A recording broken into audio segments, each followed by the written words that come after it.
পঞ্চগড় সদর উপজেলার হারিভাষা ইউনিয়নের জিন্নাতপাড়া গ্রামের রাতের আধারে এক কৃষকের ৪ বিঘা জমির প্রায় ৯,০০০ বেগুন গাছ ঘাসমারা বিষ দিয়ে নষ্ট করে দিয়েছে দুর্বৃত্তরা। এতে কৃষক মজির উদ্দিনের প্রায় ৮ থেকে সাড়ে ৮ লাখ টাকার ক্ষতি হয়েছে বলে দাবি করেছেন তিনি। স্থানীয় ও কৃষকের পরিবার সূত্রে জানা যায়, গত ৯ আগস্ট দিনগত রাতে এ ঘটনা ঘটে।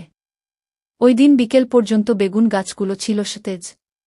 পরদিন ১০ আগস্ট সকালে জমিতে কাজ করতে গিয়ে শ্রমিকরা দেখতে পান, পুরো ক্ষেতের বেগুন গাছগুলো নিস্তেজ হয়ে গেছে।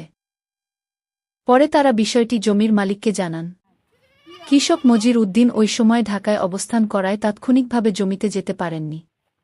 পরে ১৩ আগস্ট পঞ্চগড়ে এসে তিনি সরেজমিনে ক্ষতিগ্রস্ত ক্ষেত পরিদর্শন করেন। এ সময় প্রায় ৯,০০০ বেগুন গাছ নষ্ট হয়ে যাওয়ার বিষয়টি নিশ্চিত হন তিনি।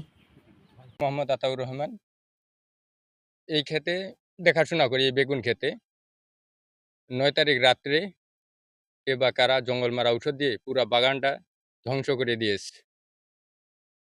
এখন আমি তো জানি না, আর আমার মালিক তো এখানে থাকে না, মালিক ঢাকায় থাকে। পরে মালিকের কাছে ফোন দিছি, পরে মালিক চলে আসছে। ক্ষতিগ্রস্ত কৃষক মজির উদ্দিন বলেন, ৪ বিঘা জমিতে বেগুন চাষ করতে তার প্রায় ৩ লাখ টাকা খরচ হয়েছে।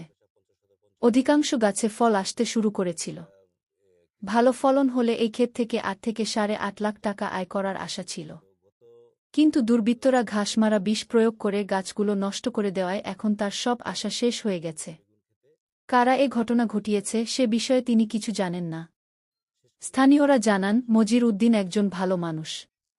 তারা তার বেগুন ক্ষেতে নিয়মিত কাজ করেন। এমনভাবে একটি বড় ক্ষেত নষ্ট করে দেওয়ার ঘটনায় তারা দুঃখ প্রকাশ করেন এবং জড়িতদের শনাক্ত করে আইনের আওতায় আনার দাবি জানান। এ ঘটনায় কৃষক মজির উদ্দিন পঞ্চগড় সদর থানায় অভিযোগ দায়ের করবেন বলে জানিয়েছেন।